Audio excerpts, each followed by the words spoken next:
Now that we have a shoelace brush, let's actually make the laces. Now there's going to be a lot of different little lace segments, and so it can be a little bit tedious trying to wrangle them all, but there's a trick to it based on the pattern of the cord going over or under the eyelets. So let's see how I approach it. I'm going to build these laces off of the upper template object, the same subtool that we created all the different patches from. This will work nicely because it's just one piece of geometry that has the basic shape of the entire shoe. And let's go ahead and turn on transparent mode so that we can see through the various patches to just this upper piece. And one thing I also want to do is select just this top segment just to make it easier to work with so that we can not have any unnecessary pieces blocking our vision. Okay, let's zoom in and start working on this. So you can see in the reference, starting with the segment that's farthest forward, the segment goes out of one hole and into the other hole on the other side. So let's go ahead and make this in ZBrush. I've got my shoelace brush active. One thing you might want to do actually that I didn't show in the previous video, you want to make sure that snap is turned off. This way we can create the lace segment and then push the edges down into the holes. So let's go ahead and draw out one lace segment, and I'm going to start with a little bit of overshoot and then overshoot on the other side a little bit. Now don't worry if the size of this lace is a little too big or too small.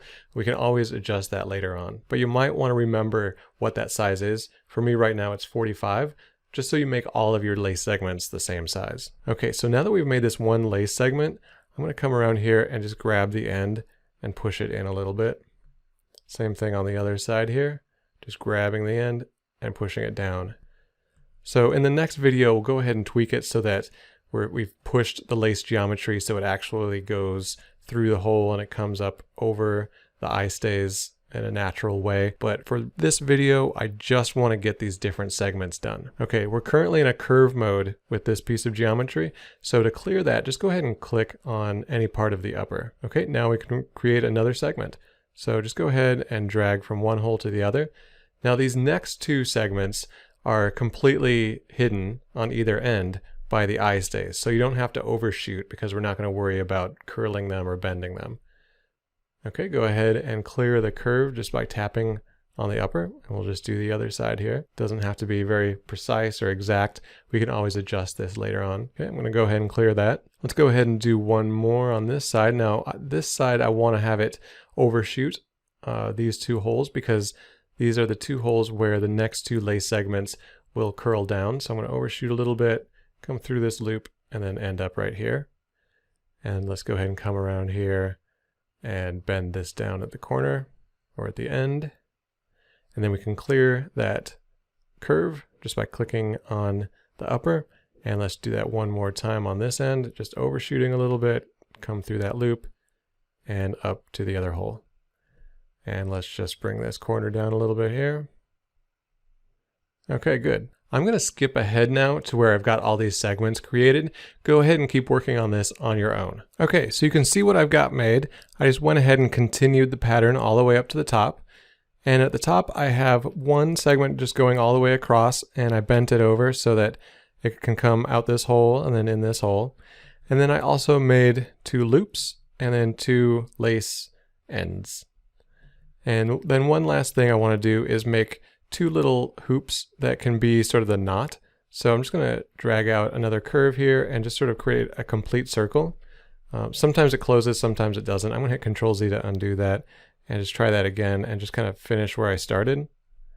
And then you can see this time it made a complete finished segment. So you could actually kind of change the shape of that a little bit if you wanted to. I'm just going to click on the upper again. We'll just drag one of those out again, and we'll adjust the position, of course, later on.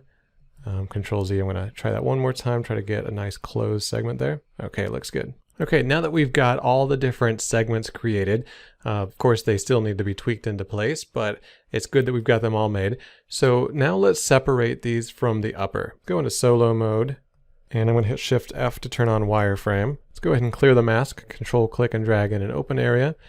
And let's go ahead and separate the upper. So I'm going to Control Shift click on just the upper, and now we can split this into separate objects. So let's go to split and split hidden.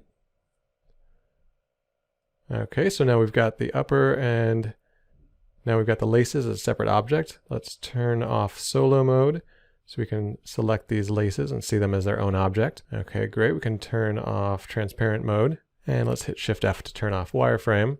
And I'll just rename these as laces. One last thing to do to these laces before we move on to the next video and start tweaking the positioning of them is to get the lace texture on it. So let's go into solo mode, and I'm gonna hit D to turn on dynamic subdivision. And now let's open up a bump map for it. So actually under displacement map, let's go ahead and load in a weave texture. So I made my own texture.